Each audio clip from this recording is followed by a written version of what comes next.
Good morning. It's Saturday, but today we need to get up north because it's collection time. We've got a few vehicles to pick up from up north. I think we have one in Doncaster from CVA. We have another one in York. That's the special one. I think that's copart. Yeah, that's copart. And if everything goes to plan, we have another one today close to London, somewhere on M25. Yeah, unfortunately today is not that great. It's wet and rainy and cold, but apparently the next couple of days are gonna be better. So yeah, it's collection time today. I'm gonna keep you guys on the road with me, so you'll see exactly the process. For the minute I'm waiting for a lift. I'm waiting for my business partner to come pick me up. We're gonna travel with a van today. Hopefully it's not gonna be that busy, so we see how things go. All vehicles, they're in good shape, but I can tell you one thing: they were not cheap at all. I don't know how people make money buying from copart. I have no clue, because if you fix them properly, if you fix them correctly, you don't really have that much in them, that much profit. I speak this from experience. I'm buying from these auction sites for a long time, and there is not much in them, to be honest. Especially if you want to buy a good vehicle, is hard, because if you want low mileage and the vehicle is nice and has a public, let's say, the price is gonna be quite steep. I can give you the example of my 5 Series, which is bought from copart. Is on the channel. I've done a review to it. Probably I'll do a bit more in the future, but the price was quite high. Okay, sorry, I was interrupted. As I was saying, buying from copart, if you buy a good vehicle and it's not crap, you pay a lot of money. The example was my 5 Series, which I paid around 7,700. The damage was a bit more than expected. I had to replace front bumper, I had a headlight to replace, bonnet. Luckily, I know a few people, and I bought things cheap. Yeah, I also had to do the rad pack.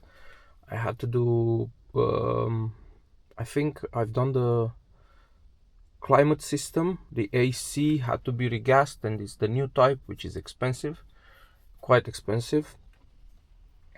So by the end of the day, I'm looking with all the service I've done, the gearbox, the glow plugs, I've done transmission service and a few other bits. The car is sitting around £10,000. You can pick them up for starting, but with a bit higher mileage, you can pick them up for around 10-11ish. These models, like I have with the M Sport, this engine, it makes sense only if you buy the car for you to keep, and you want a specific model, and the labor is free. Because in my case, I don't count the labor. If I count the labor, this car owes me more than the market value. Usually when I buy a car, I buy for a specific goal. I don't buy to sell or to make profit, because this is what I'm saying. Like, for example, this one is like £10,000. If I add the labor and everything, it will owe me more than 12-13. And being category N, I'm never gonna get this money, because you can buy a nice clean title without any category. So that's my that's my question. How people make money on these auction sites, and well, I've got the answer as well, but it was rhetorical. Some of the repairs are are um, you know, garbage, let's say. Yeah. So the way I buy something specific or for someone, or I have a plan with that vehicle, and I usually go for models that I really like with low mileage and something that you really don't find on the market, and that kind of let's say balance things. You'll see later on what I'm talking about with this car that I bought today. The same is expensive, is close to the market value, but how it is and the damage and things that are there doesn't really bother me, and it's a really good vehicle. In the future, I'm gonna do a buying guide from these auction sites. If you guys want to jump in and you're a bit skilled, yeah, maybe like this, to buy a car for you and to sort it out, maybe like this will tilt the balance. But to buy and make money uh, from these auction sites is difficult, unless the repairs are dodgy, or you don't plan on making them good vehicles, good reliable vehicles again. Okay, enough said. I'm gonna finish my coffee and wait for the pickup, and I'll see you guys on the road. And our lift has arrived, and in time. All right.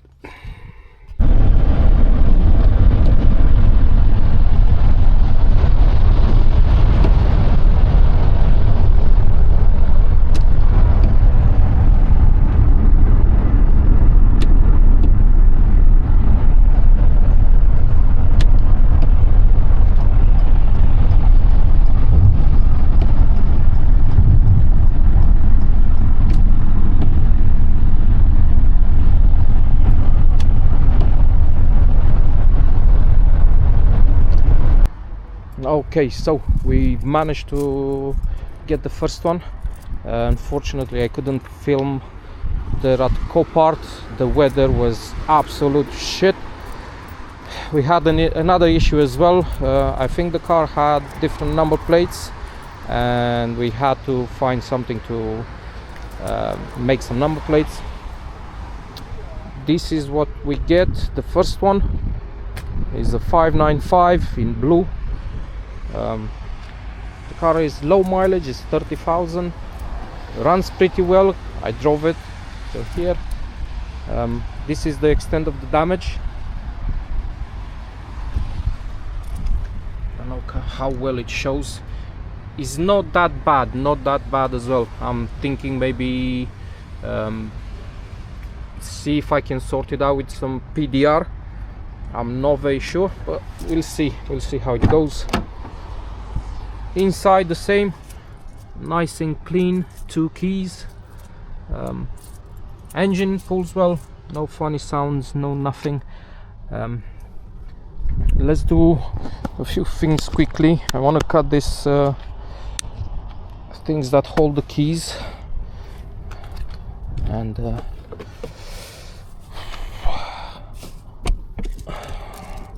put them all together, because I can't lock with the other one.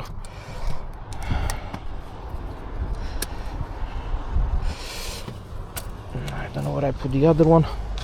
Let's see if it locks. Yeah, locks and locks, everything's all right. I think I have the floor mats as well. I hate when cars don't have the floor mats with them. Yeah, we do have them. There we go.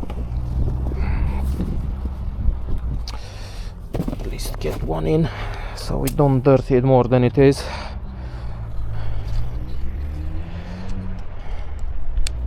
Let's see the rest of it.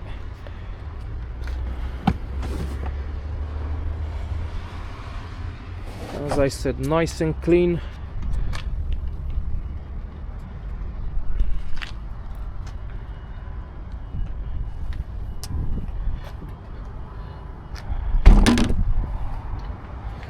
bonnet in a second.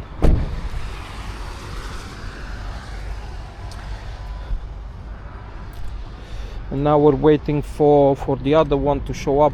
This one is a Sprinter tow truck, and we need to load this one on it, and I'm gonna drive the Fiat back home.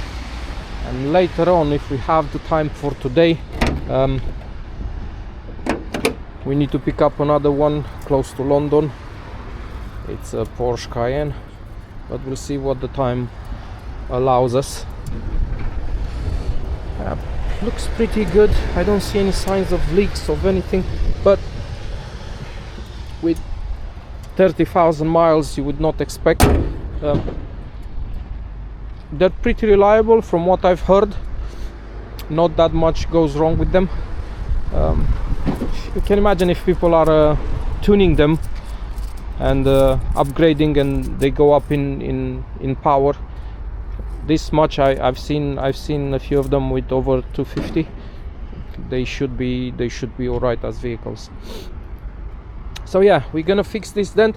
Unfortunately for this one, they gave category S, structural damage, which I think is unfair because it's not that bad. It's not something that is affecting the body. We're gonna see it better when we get it washed. Let's see how it sounds.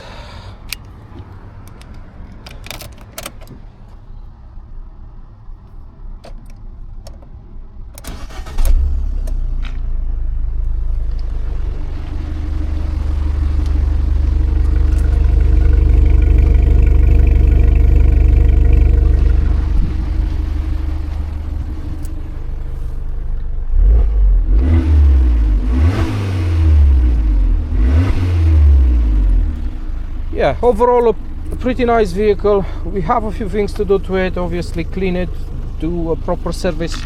I'm planning to do a full service to the engine, gearbox as well, see what other things are wrong with it, sort out that rear panel, and take it from there. My partner is coming as well, so we'll pick this one up on the road.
let's get things going.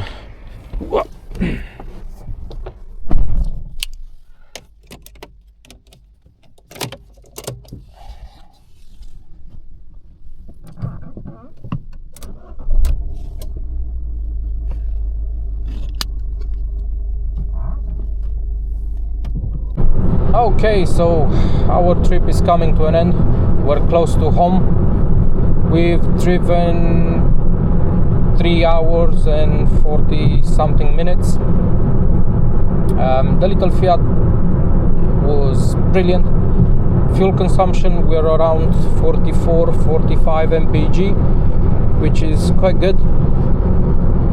As a driving experience from this trip, I can say is not that bad of a vehicle. Fair enough, it's not a long distance cruiser. You will feel it. Is soundproofing is not there. There are a few things which are, let's say, hit and miss. Sound system is quite bad. I don't know what's happening. You don't have bass, you don't have treble, you don't have anything. You're struggling to understand what's there. Noise inside the cabin, the same. Not really happy with that. There is a bit of noise, but I've driven cars who are supposed to be better quality, and they were quite close. I've driven a few Toyotas, a few Hondas, and the soundproofing is quite close to this one. What else? Interior is not that bad. Again, I've seen cars which are more expensive, or they are, let's say, considered to be more luxury, which have the same materials. So in my opinion, it's not that bad. Otherwise, it's a great car for someone who doesn't do long journeys, does around 100 miles round trip, goes to work back, single person or a couple. It's quite a good vehicle. I like the engine. It's really torquey. It's close to a diesel. I like the fact that you can put it in fifth gear and you can drive it from 30 miles an hour all the way up. So it's really torquey. Engine is responsive. Steering wheel, the steering is nice. Steering wheel is nice and chunky. I like the feel of it. It drives quite well. I mean, you can keep up with vehicles with bigger engines. It's not something that you would think is a lower quality. These are cars which, in my opinion, the way they are, with the flaws and with the good points, let's say, they earn their place as being something that you can actually own. Because in this day and age, I see too many people buying cars which they don't have any soul. They don't offer nothing. At least with cars like this, you have a mix of personality and how the car drives and how everything feels. So in my opinion, it's a really nice car. I like it. I'm gonna keep it for a while. We're gonna do a few things with it, but overall impressions are quite good. I'm happy I made this purchase. I like it more than many other, let's say, cars which are supposed to be hot hatches. So yeah, overall I'm impressed. I'm happy with it. We're gonna do a few things with it. We're gonna see it a couple of times on the channel, and hopefully it's gonna be entertaining and we're gonna learn something as well. But that's it for today. We don't have time for anything else to collect. Tomorrow is another day. Probably back to work. I'm gonna leave my business partner to go collect that Porsche Cayenne. So, but we're gonna see that as well, because we're gonna see it on the channel, because it has a bit of damage and I'm gonna have to fix it. so probably we're gonna have a short story or a short video there as well. But yeah, that's it for today. Anyway, the weather is not amazing, so I'm just gonna do a few other things around the house and chill, don't do anything for today, and I'll try to upload a few videos. Okay, see you guys later.